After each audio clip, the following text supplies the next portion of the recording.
Welcome everybody to another episode of Deep Dive. Today we're going to be looking at the Samsung Galaxy S24 Ultra. So that is Samsung's flagship phone from 2024. Having used it as a daily driver for over a year, let's get into what's great about it, what's innovative, and what's maybe just okay. Over the course of this video, we'll also try to answer the question of whether it's worth upgrading to the newer S25 or anything that came out in 2025. If you'd like to see the unboxing video or the first boot, the links are in the description or appearing on the top right. While earlier versions of the S-series phones had drastically different designs, for the last few iterations, the Samsung Galaxy S Ultra phones have had the similar design aesthetic, be it the S22, the S23, the S24, or even the brand new S25. What we're looking at now is the titanium black, which in reality looks more like a dull gray. The curved screen edges of the S23 are now gone, and instead there are flat edges with the titanium rim. The matte finish is smooth and feels like velvet or felt in the hand. It's extremely premium and great to hold, but slippery. There are instances when I've tried to pick it up and it's slipped. The phone is large and heavy, so if you're looking for a thin, light phone, this is probably not for you. It's also not great for one-handed use. You can see here that I'm lowering my grip to reach the fingerprint reader. Though the UI has a one-handed use mode, it's just a big phone. The power and volume rocker buttons are on the right, and the left is smooth and clean. At the bottom is the SIM tray, mic, USB Type-C port, speaker, and S Pen, which is housed inside the frame. It's no surprise that Samsung makes the best displays, and they keep those best displays for their Galaxy S series phones.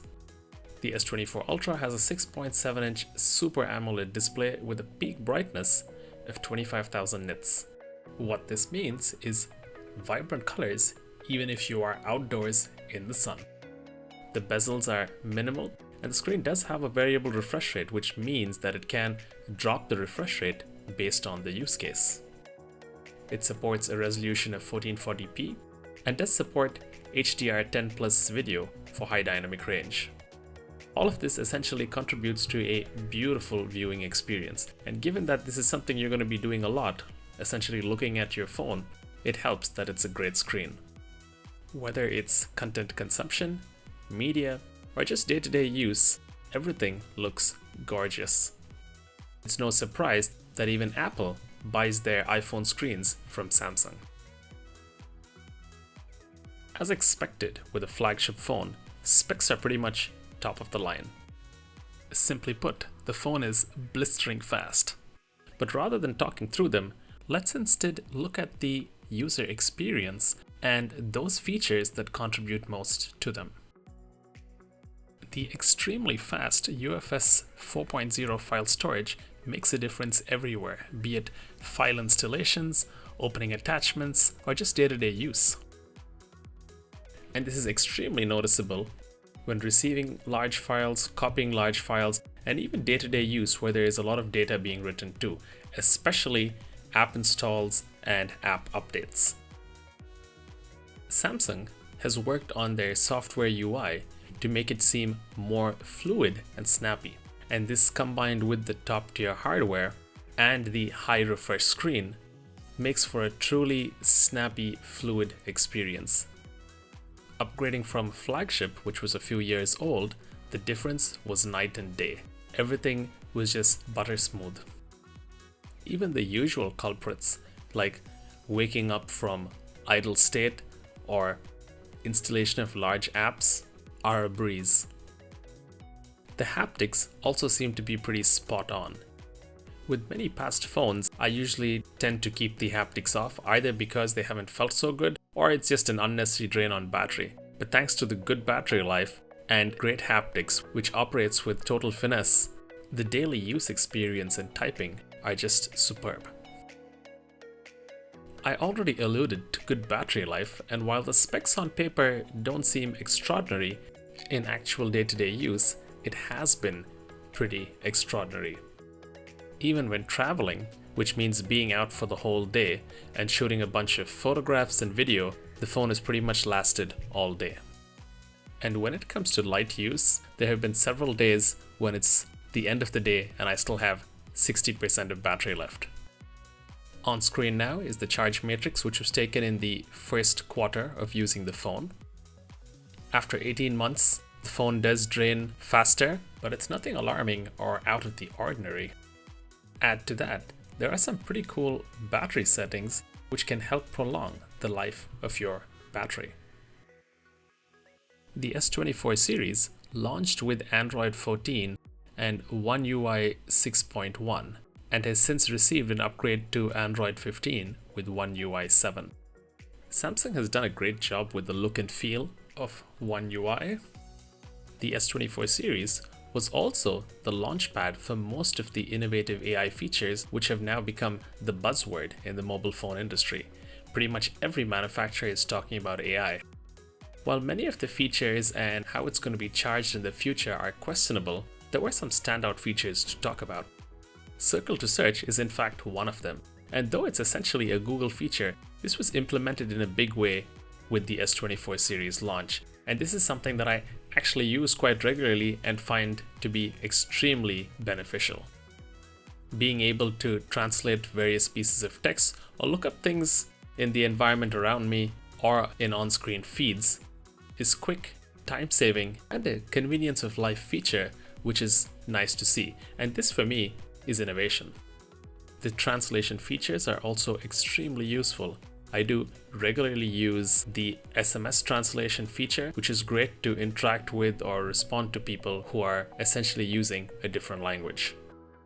The photo editing features are also great, and stuff that I could previously only do on Photoshop in my computer now are possible on the S24, making tram rides and other commutes extremely productive. Another great productivity feature is the audio transcribe function. With this, you could record notes while you're on the go and then have it converted to text. It handles multiple languages, multiple accents, can separate different speakers, and all of this is done on device. When it comes to PC integration, the MS Phone Link software for PC is a great way to connect your Samsung Android phone and your Windows PC. And similarly, the Quick Share option is also simple and super fast. I was able to transfer a mixed batch of files weighing in at about 1.3 GB in under 10 seconds. This should be a wake-up call for all those AirDrop users. When buying a top-tier flagship phone, people expect great pictures. And Samsung is known both for their top-of-the-line hardware like the 200 megapixel main sensor, as well as the large investment in computational photography, better known as software magic. So how did this translate when it comes to the end result? Essentially, you can expect good, consistent pictures that look great pretty much all the time. Be it food, nature, or buildings, you're gonna get great pictures. The hardware and software combo work great together at negotiating complicated situations, lighting, etc. Depending on your use case, you're probably gonna find a zoom lens that works for you. And though 10x is digital zoom, it is still quite usable. The included front camera takes great selfies, with pictures not looking over-processed or artificial, but rather looking pleasant and clean.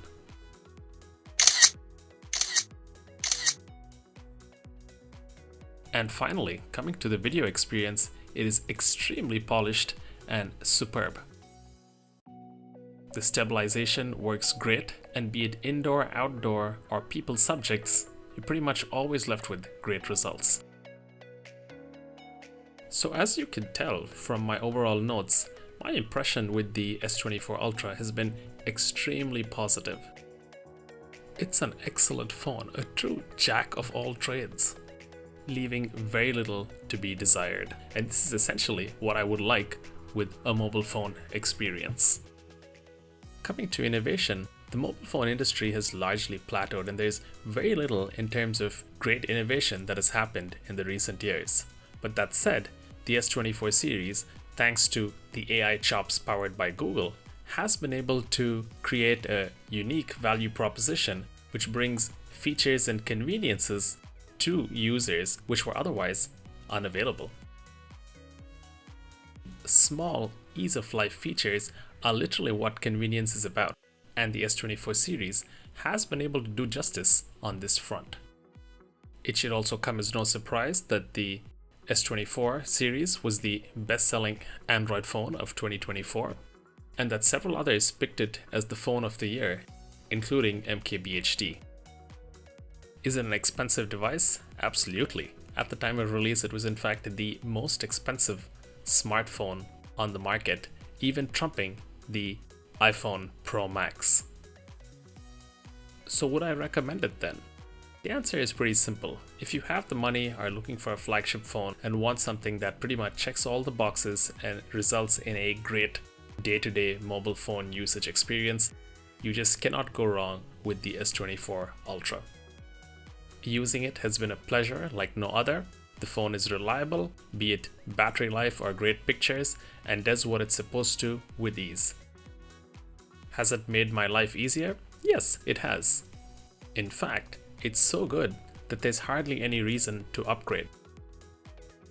Unless you have a phone which is a few years old, I don't see a reason to upgrade to a phone in 2025. All the new software features, the S25 series, have already come via software update to the S24.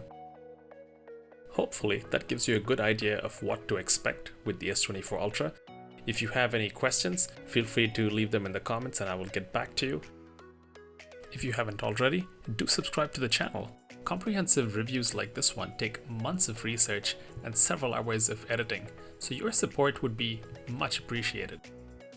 Don't forget to share this with your friends who might like this kind of content, and see you in the next one.